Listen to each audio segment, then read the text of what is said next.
مکہ مکرمہ کے شیخ الحدیث ہیں، اپنے وقت کے حضرت سیدنا سید محمد مغربی رحمۃ اللہ تعالی علیہ.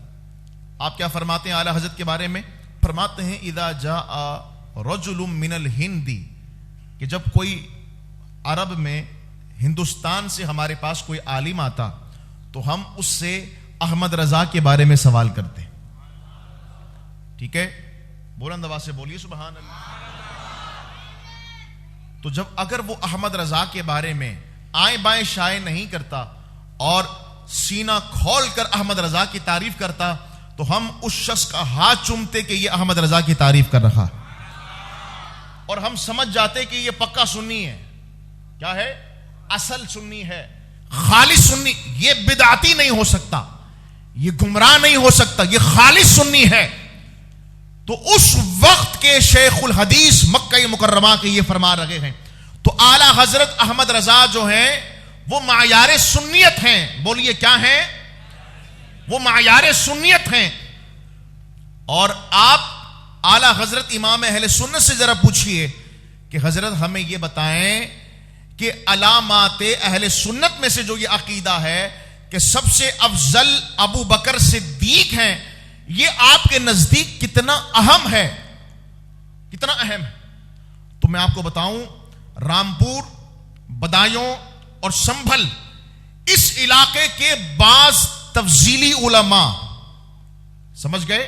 تفضیلی وہ جو جناب علی المرتضیٰ کو جناب ابو بکر اور عمر پر فضیلت دیتے ہیں. تفضیلی علماء سے مناظرہ ہو گیا. اچھا، مناظرے کے چیلنج بڑے دیے جاتے ہیں، لیکن اصل مناظر تو وہی ہے جو میدان عمل کے اندر آئے. تو اعلیٰ حضرت کو اس معاملے کے اندر جو ہے نا افضلیت ابو بکر پر چیلنج دیا. اچھا، وہ 4-5 علاقوں کے تفضیلی علماء 30 سے زائد، کتنے؟ 30 سے زائد مولوی تیار ہو گئے. اس مسئلے پر ہم اس سے بات کرنا چاہتے ہیں. میرے امام تک جب یہ بات پہنچی، بولیے سبحان اللہ، میرے امام اہل سنت خدا کی قسم غوث اعظم کی کرامت ہیں، آپ نے فرمایا یہ وقت جو انہوں نے انتخاب کیا ہے اگرچہ میری طبعیت کے لائق نہیں، کیونکہ آپ بہت شدید مرض کے اندر مبتلا تھے، شدت کی نقاہت اور کمزوری تھی آپ پر. تو آپ کے آس پاس رہنے والے، جو آپ کے ساتھ موجود احباب تھے، انہوں نے کہا کہ حضور معالج نے منع کیا ہے کہ آپ اتنا کام اس وقت نہ کریں. تو سیدی اعلیٰ حضرت امام اہل سنت نے کیا فرمایا؟ مسئلہ افضلیت ابو بکر صدیق آپ کے نزدیک کتنی اہم ہے؟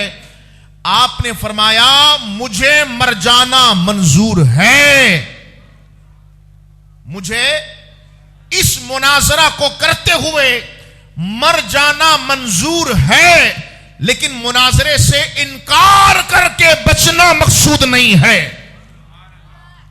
فرمانے لگے میں بچنا نہیں چاہتا. میرے نزدیک اس مسئلے کی اہل سنت میں اتنی اہمیت ہے کہ باوجود اس شدت کی بیماری کے میں ان سے مناظرہ کرنے کے لیے تیار ہوں. ٹھیک ہے، افضلیت ابو بکر اتنی اہم ہے، اتنی اہم ہے. اب آپ چونکہ مرض میں تھے، آپ نے فرمایا میں اب کیسے وہاں جاؤں. آپ نے کاغذ اٹھایا، 30 سوال. کہنے لگے کتنے مولوی ہیں؟ کہا 30 مولوی ہیں. کہا یہ احمد رضا 30 سوال لکھ کے دے رہا ہے، اگر وہ جواب دے سکتے ہیں تو احمد رضا کو جواب دیں، پھر مناظرہ کرنے کے لیے ہم اس حالت میں بھی تیار ہیں. بولیے سبحان اللہ.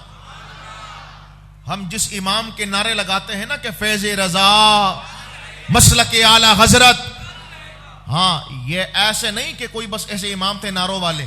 ان کے نعرے لگتے اس لیے ہیں کہ انہوں نے اپنی ذات کو ہمیشہ مؤخر کیا، حضور اور حضور سے نسبت رکھنے والی آل اور اصحاب کی عزت کو ہمیشہ مقدم کیا.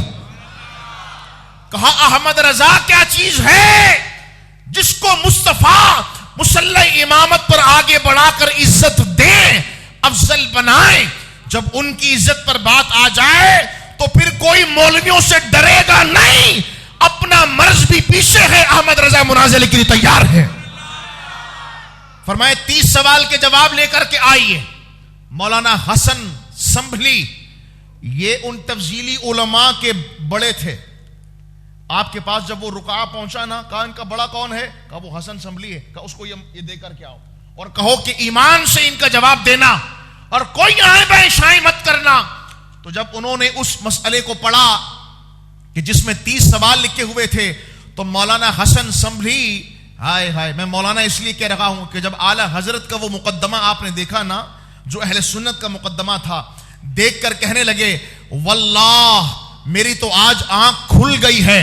اور جس طرح احمد رضا نے تفریح اس مسئلے پر بٹھائی ہے, تو میں یہ کہنے پر مجبور ہو گیا کہ میرے سارے سابقہ جو رفس اور تفضیل کے عقائد تھے, میں ان سب سے برات کا اظہار کر کے ویسا سنی بنتا ہوں جیسا احمد رضا بنانا چاہتا ہے.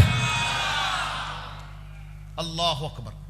ان کا بڑا, اگر حق کا دیا دیکھنے کی استطاعت دل کی آنکھ کے اندر ہو, تو چاہے ان مناظروں کے اندر کوئی بڑا ہو, ان مناظروں میں بڑا ہو, لیکن اگر حق دیکھنے کی طاقت اس میں ہوتی ہے تو اللہ اسے ایمان نصیب فرمائی دیتا ہے.